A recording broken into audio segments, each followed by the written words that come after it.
Well, the contract standoff between WestJet and the union representing its pilots was resolved at the 11th hour, narrowly avoiding a strike. Still, the threat of pilots walking off the job led to WestJet grounding much of its fleet earlier this week, with the airline looking to resume normal operations. Let's bring in BNN Bloomberg's David George Kosh. David, a busy week, but a last-minute deal. And a lot of relief for Canadian passengers, especially in the holiday weekend that we have coming up here with the Victoria Day long weekend in May. The Airline Pilots Association announcing at around 11 o'clock p.m. Central Time yesterday that they did strike a deal with WestJet on a new contract. That contract itself will need to be ratified in the coming days amongst the 1,800 or so union members that comprise of WestJet and Swoop pilots. Details of the contract are not yet fully known, although we know that the pilots were seeking better job security, enhanced compensation, and more flexible schedules.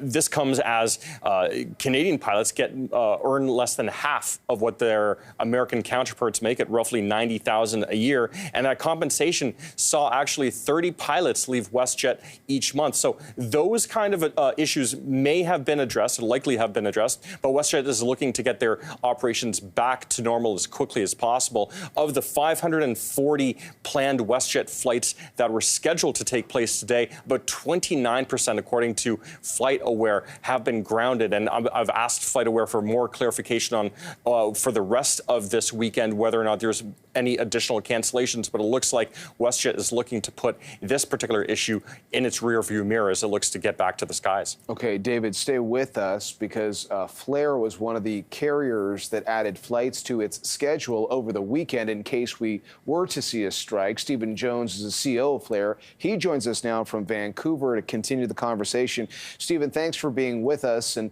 so obviously everyone has been watching to see what would happen with WestJet. It has shone the spotlight back on the industry. What have been some of your observations?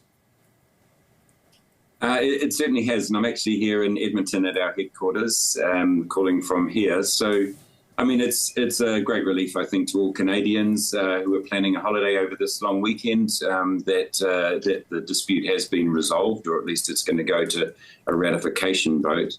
I mean, the demand for pilots across the industry has really increased over, in the post-pandemic period. Flair, fortunately, has concluded an agreement with ALPA last December, and so we're in contract at the moment. But there's no doubt that the value of pilots has gone up significantly over the last period, and it's something the industry needs to deal with. Stephen, I wanted to ask you regarding Flair's strategy of opening more routes in the wake of potential cancellations of WestJet's flights over the course of this weekend. Was there any temptation on raising your fares to given the high demand of flights that were taking place? So no, all of the airline industry works on a supply and demand basis, and I think everyone who travels is onto the game that the earlier you book, the cheaper the fares are going to be. And so naturally, as you head into a holiday period, prices are going to become more expensive because demand is so strong.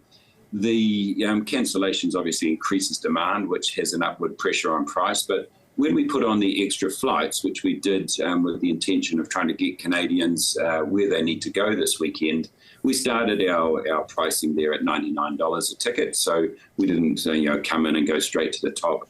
We started pricing at $99 a ticket, and pleased to say that the first of those flights will be heading out absolutely full. So no, there's certainly no gouging going on. Overall, Stephen, how would you characterize what kind of summer of travel you think it will be?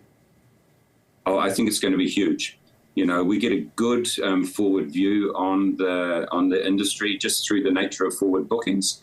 And what we see across the network is incredibly high demand. I mean, for us, Flair, we in April sold 90% of all of the seats that were available across our network, so a 90% load factor for April, and that's not even into the summer period. So I would expect we'll be averaging 90 to 95% loads across the next 4 months. And doing that, it's fine to be full, but being able to do that at high on-time performance is the trick. So the operational performance is where the focus will become. If you think back to last summer, I think it was really a unmitigated disaster for the whole industry as we really struggled to come back from the pandemic. But this year, I know sort of for our own case, we put a lot of work into on-time performance, and we in April again, 90% load factors at the highest on-time performance in the industry.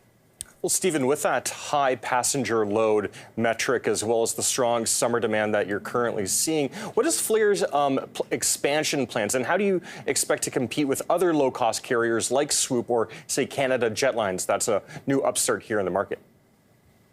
Yeah, so we play our own game. I think, it's really important in the industry to understand, what your market is, so pick a lane, stay in your lane.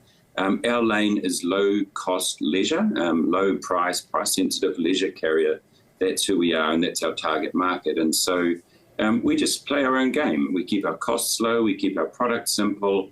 We're not perfect, but we really aim to make travel affordable for all Canadians. And the others will do what they do. The examples you gave, Jetlines, we're in fact leasing some Jetlines aircraft through the summer to give us some extra capacity.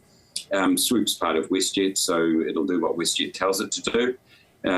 But it's, it's a dynamic industry. Air Canada, it's going to be here for the long term. We're really committed to being the low-cost carrier that serves the leisure segment in Canada. Well, on that note, because we've been talking a lot about the WestJet story this week, and you mentioned the ownership structure there, and then you've got Air Canada, a public company. What is your own, I guess, when it comes to the Bay Street story, what's your own roadmap ahead? I mean, is something like an IPO something you're thinking about?